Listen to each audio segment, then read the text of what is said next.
वालेकुम, ठीक हो? कहाँ हैं आप अभी सर? जी सर, जी सर।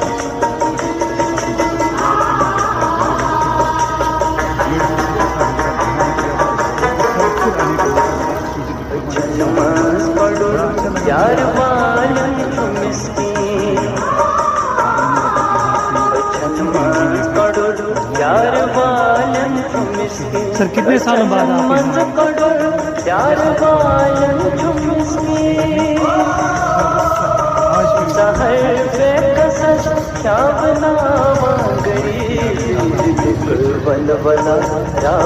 कोई शहर वहर याद आ रहा है आपको माजी पे?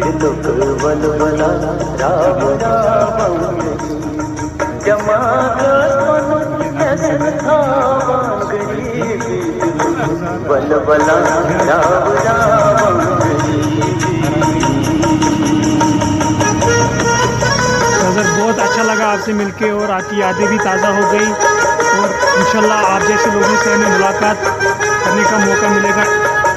और कुछ लास्ट में कहना चाहेंगे आप? मेरा नाम याद रखिएगा, फैज़ान तारिक भाई। चलो शुक्रिया, चलो चलो।